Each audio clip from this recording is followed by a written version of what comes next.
Many people from across the community and across the Muslim world at large have been swept away by the tide of American patriotism. They're proud of America, its freedom, its democracy, free speech, freedom of religion. At the same time, they look down upon the Islamic countries from the high horse of American exceptionalism. How these countries are backwards and corrupt, unorganized, and you have heard more. And for that, I would like to call the attention of those individuals, however they might hear this, that the amenities and the luxuries that they're enjoying in this country are attained at the expense of the rest of the world. American military campaigns, economic sanctions, political arrogance is the only thing, or are the only things that keep America where it is. And it has been so since they first came to slaughter natives and enslave Africans. And we don't point our fingers at the current idiot in the White House, but at all of the criminals and terrorists who held his position before him. And we would like to make it clear to those individuals who like to sing the national anthem and claim that America has given us so much opportunity, that America has not given us anything that Allah subhanahu wa ta'ala did not intend on giving us. And just as the Pharaoh did not do Moses a favor by raising him in his corrupt palace, because the only reason Moses was there in the first place was because of Pharaoh's slaughtering and enslaving of Moses' people. And likewise, America has not given us anything that we would not have gotten in our homelands, in the company of our own people, were our lands not invaded and colonized, and where are not people slaughtered and exploited. And as Shaheed Malcolm put it, it's liberty or death, it's freedom for everybody or it's freedom for nobody. And we see all too clearly that freedom for everybody begins in Palestine. And we repeat that every land is Karbala, every day is Ashura, and the world powers now wish for the masses to remain silent. They wish that the masses would simply abandon the issue of Palestine. And to them we respond, as Abu al-Fadl al-Abbas responded, that may God curse you and may God curse the security that you offer us.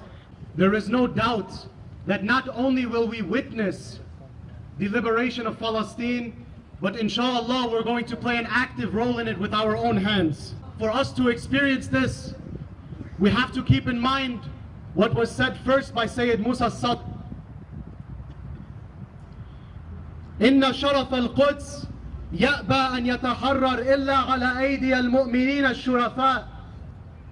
The honor of Jerusalem refuses to be liberated except at the hands of the noble believers. No one will liberate Palestine except for us. That is because we have stubbornly and uncompromisingly set our sights on returning every inch, every centimeter, every pebble of Palestine back to the people of Palestine. And this goal will not be reached through American legislation. This goal will not be reached through deals drawn up by hypocrites, enemies, traitors, not in this century and not in any century to come. Imam Ali alayhi salam has said that one usurped brick is enough to cause a building to crumble. And Israel is crumbling. Less than 25 years to go, according to the calculations of our beloved leader Imam Khamenei. Until we fight, struggle and resist against the enemy, indifferent to materialistic calculations, until we stop relying upon America and Britain and Saudi Arabia and whoever else to solve this problem,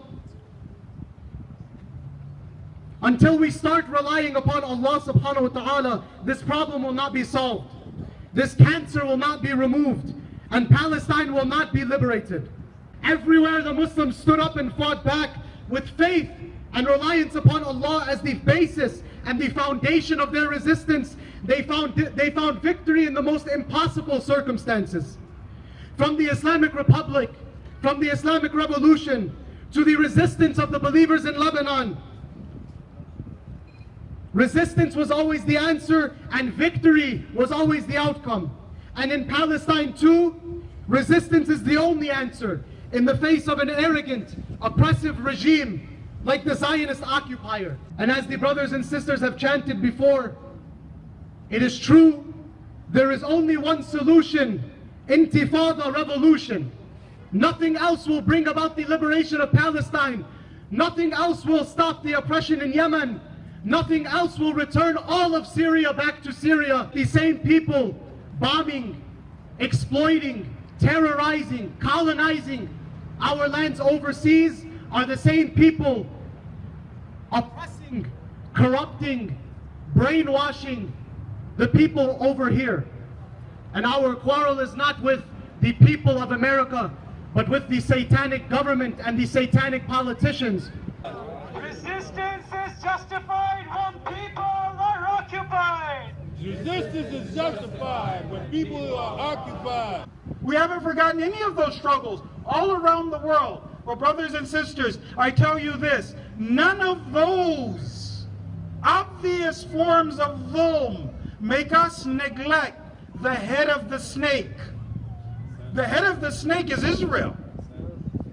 They don't get out of it. This is believers, mu'mineen, muslimin, people of conscience all around the world standing for divine values and standing against a system of cancerous oppression. So we're here this year, and we'll be here next year, inshallah, and every year after that, despite the fact that each successive year sees another resistance group on the terror list, another group that we're supposedly not allowed to talk about. We're going to be here to say that Hamas has the right to resist, and the Revolutionary Guards of Iran have the right to resist, and whoever's sensitive about it or not, Hezbollah has the right to resist, and everybody who fights against Israel has the right to resist, and that right is from God first, and it's from God only, and we don't need it from anybody else, and so we'll express it every year. هيهات منا الذلة. هيهات منا الذلة.